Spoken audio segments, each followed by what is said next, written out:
Mungkin ada yang bertanya, duluan mana telur atau ayam?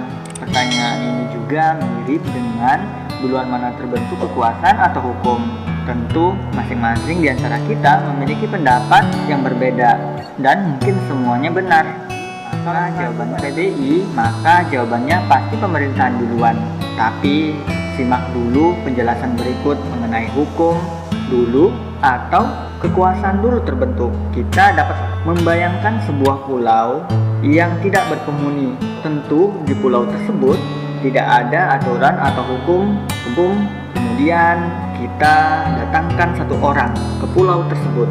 Pasti orang tersebut bebas melakukan apapun. Jadi hukum di pulau tersebut masih belum terbentuk kalau hanya ada satu orang. Kemudian pulau tersebut kita datangi satu orang. Jadi ada dua orang di pulau tersebut. Maka akan muncul beberapa istilah di pulau tersebut.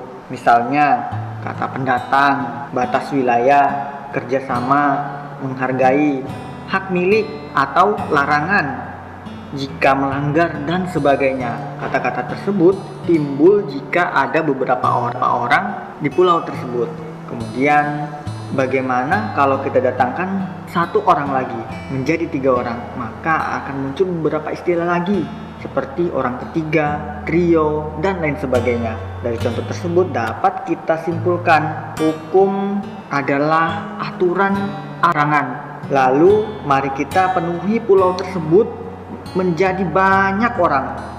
Ada tuan tanah, ada orang kaya, dan ada orang yang paling kuat dan yang paling berilmu. Masing-masing di antara mereka memiliki kekuasaan. Atas kekuasaan tersebut dihadapkan dengan kekuasaan lainnya.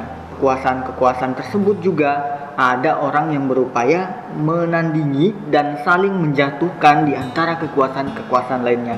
Akhirnya timbullah hukum alam yang kuat dialah pemilik segalanya, dan kadang kewenangan Tuhan pun diambilnya.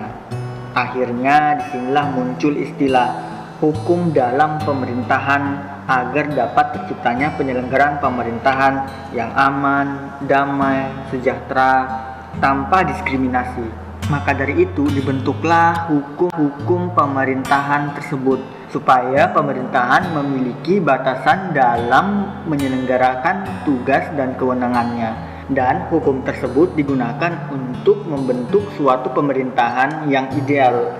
Untuk sekarang yang paling populer yaitu monarki dan demokrasi. Hukum dapat kita artikan sebagai aturan, larangan, dan perintah. Jadi jawaban mengenai duluan mana hukum atau kekuasaan, maka tergantung pada sudut pandang dari pengertian hukum tersebut. Baik itu hukum sebagai aturan, hukum sebagai larangan, hukum sebagai perintah,